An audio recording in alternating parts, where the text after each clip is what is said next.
Welcome friends, आज हम आपके पेपर में आए हुए पेसेज से ही नोट मेकिंग वाला पेसेज बनाना सीखेंगे। इसमें किस प्रकार इसके हेडिंग्स सब हेडिंग्स बनाते हैं और इसके अलावा इसकी समरी और टाइटल कैसे निकालते हैं।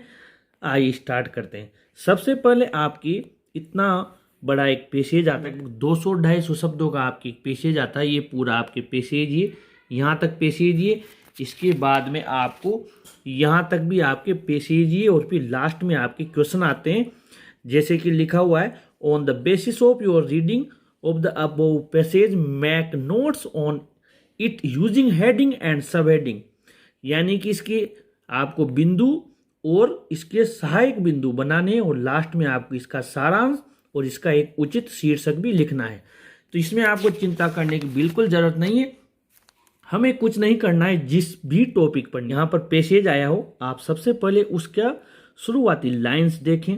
यहाँ पर लिखा हुआ है, agriculture has always been celebrated as the primary sector in India, but the reality is that Indian farmers have to face extreme poverty and financial crisis which is driving them to suicides. ऐसा कुछ लिखा हुआ है। हमें अब इसके notes बनाने। Notes का मतलब है इसमें आए हुए मुख्य बिंदु को आपको एक तो हेडिंग बनाना है और उससे जुड़ी हुई 2-3 बातें जो इस एक पैराग्राफ में आई है वो आपको उसकी सब हेडिंग में लिखना है। तो सबसे पहले हम क्या करते हैं, यहाँ पर ए लिखकर एक हमने नोट्स लिख दिया। ए पार्ट यानी कि पहला पार्ट या नोट्स लिख दिया। अब हमें पहला पॉइंट लिखना है, यानी पहला हेडिंग लिखना है। पहला हेडिंग लिखने के लिए हमने यहाँ ये लाइन पढ़ी, एग्रीकल्चर से लेकर इंडिया तक, लेकिन हकीकत ये है कि भारतीय किसान बहुत गरीब हैं और वो सुसाइड कर रहे हैं ऐसे। तो हमने इसकी हेडिंग लिख दी। पहला हेडिंग लिया हमने, the reality of Indian agriculture. इसमें हमने कुछ नहीं किया। ये agriculture has always been celebrated as the primary sector in India, but the reality is that, यानी भारतीय कृषि की वास्तविकता। तो हमने यहाँ से उठाया है ये point, the reality of Indian agriculture. पहला हेडिंग तो ये हो गया। अब ये जो हमने पॉइंट ले लिया, इससे जुड़े हुए 1-2 बातें इस पैराग्राफ की हमें लिखनी है। जैसे यहाँ पर आई है, भारतीय किसानों की स्थिति क्या है, ये रहा इंडियन फार्मर्स। आपको इसमें सहायक क्रिया की जरूरत नहीं होती है। जो भारतीय जो किसान हैं, face poverty and financial crisis, ये हमने एक पॉइंट उठाकर यहाँ पर लिख दिया। दूसरा पॉइंट यहाँ पर दिया हुआ है कि वो सुसाइड कर रहे हैं, ये हमने यहाँ लिख दिया, दे कमिट सुसाइड्स। यानी कि इस पैराग्राफ का हमने एक हेडिंग लिख दिया ये, और इसके 2 सब हेडिंग लिख दिए। आइए अब आगे बढ़ते हैं, अगले पैराग्राफ में आ जाते हैं। Indian agriculture is predominantly dependent on nature. यहाँ पर पूरा ही लिखा हुआ है। हमने एक हेडिंग इसमें से ले लेते हैं, इंडियन एग्रीकल्चर, सहायक क्रिया की जरूरत नहीं है, डिपेंडेंट ऑन नेचर, ये हमने इसका हेडिंग लिख दिया। यानी कि दूसरा हेडिंग हमने बना लिया, Indian agriculture dependent on nature. अब इससे जुड़े हुए 1-2 बिंदु हमें यहाँ लिखना है। जैसे इसके बाद में हम आगे बढ़ते हैं, इरिगेशन फैसिलिटीज। यहाँ पर क्या है, currently available do not cover entire cultivable land, ये हमें लिखना है।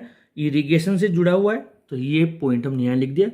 यहाँ पर इंडियन एग्रीकल्चर, ये तो हो गया डिपेंडेंट ऑन नेचर। इसका पहला पॉइंट हमने ले लिया, irrigation facility do not cover entire cultivable land, ये हमने यहाँ से लिया है।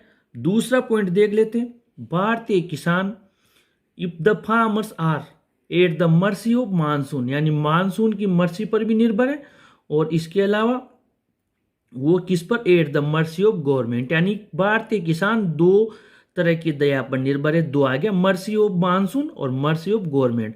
तो हम क्या करें, फार्मर्स आर लिख दें और एक बिंदु तो मर्सी ऑफ मानसून लिख दें और एक बिंदु मर्सी ऑफ गवर्नमेंट लिख दें। हमने यही किया, फार्मर्स आर एक बिंदु तो लिख दिया eight the mercy of monsoon और एक लिख दिया eight the mercy of government. अब आगे बढ़ते हैं, तीसरे बिंदु की तरफ आ जाते हैं। ये तीसरा पैराग्राफ है, Indian agriculture is largely an unorganise sector, यानी भारतीय कृषि एक अनऑर्गेनाइज सेक्टर है। ये इसका हम हेडिंग बना लेंगे। तो हमने यहाँ पर तीसरा बिंदु ये लिख दिया, Indian agriculture an unorganised sector. अब इससे जुड़े हुए हम एक दो बिंदु इसमें लिख देते हैं। कैसे है unorganised sector? There is no systematic planning in cultivation, यानी कि नो सिस्टमेटिक प्लानिंग। ये बिंदु हम यहाँ लिख दें। हमने एक सब हेडिंग लिख दिया, नो सिस्टमेटिक प्लानिंग। और देख लेते हैं और क्या है इसमें। द फार्मर्स आर, यहाँ से ले लें आप, institutional finances are not available. तो हम यहाँ से ये उठा लेंगे, इंस्टीट्यूशनल फाइनेंस नॉट अवेलेबल, सीधा लिख दें आप। इसमें आपको हेल्पिंग वर्ब की जरूरत नहीं रहती है, ये लिख दिया। और तीसरा बन रहा है बिंदु, और देख लो, minimum purchase prices of government do not in reality reach the poorest farmers. तो ये बिंदु यहाँ पर बन रहा है, minimum purchases price of government do not. तो हम यहाँ पे minimum purchase price do not reach the poorest farmer से लिख दे, इन रियलिटी वगैरह हटा दे, केवल ये लिख दे minimum purchase price do not reach the poorest farmers. ये बिंदु यहाँ पर लिख दिया। अब हम आगे बढ़ते हैं फोर्थ की तरफ। फोर्थ पैराग्राफ ये आ गया, added to the cost of agriculture inputs have been steadily rising over the years, यानी कि एग्रीकल्चर इनपुट्स काफ़ी बढ़ रहे हैं, राइजिंग। तो यहाँ पर हमें क्या लिखना है, एग्रीकल्चर यानी कि the cost of agriculture inputs rising, यानी कि खेती में लागत बढ़ती जा रही है। तो हम केवल ये पॉइंट उठा लेंगे, cost of agriculture inputs rising. हमने एक बिंदु ये लिख दिया। अब इससे जुड़े हुए बिंदु हमें लिखना है, बढ़ रही है, इससे क्या हो रहा है, farmers margin of profits have been narrowing, किसानों का जो प्रॉफिट है, फायदा कम होता जा रहा है। तो हैव बीन हटा दो आप, केवल ये लिख दो farmers margin narrowing, farmers margin of profits narrowing, ये हमने यहाँ लिख दिया। और एग्रीकल्चर के बारे में और कुछ दिया हुआ हो तो यहाँ पर देखिए आप, ये यहाँ पर लिखा हुआ है, एग्रीकल्चर इज सीजनल ऑक्यूपेशन, यानी जो भारतीय कृषि है वो क्या है, सीजनल ऑक्यूपेशन है, यानी सीजनल है, हमेशा 12 महीने चलने वाला व्यवसाय नहीं है, ये हमने लिख दिया। और थर्ड और दिया हुआ हो तो देखिए, farmers get only 1 crop per year, किसान बहुत सी जगह पर केवल एक साल में एक ही फसल उगा पाते हैं, ये भी बिंदु हमने यहाँ लिख दिया, तीसरा बिंदु बनाकर। अब आगे बढ़ते हैं पांचवें पैराग्राफ में। पांचवा पैराग्राफ दिया हुआ है, what the needs to be done to prevent this sad state of affairs, there can not be one single solution to end the woes of farmers, यानी कि किसानों के दुखों के समाधान के बारे में अब ये लास्ट का पैराग्राफ दिया हुआ है। तो हमें यहाँ पर सिंगल सोल्यूशन दिया हुआ है, लेकिन ये टोटल पैराग्राफ फार्मर्स के दुखों के सॉल्यूशंस के बारे में है। तो हम इसका सिंगल सोल्यूशन की जगह हम लिख देंगे solutions to end the woes of farmers. ये हम इसका पांचवा हेडिंग ले लेंगे।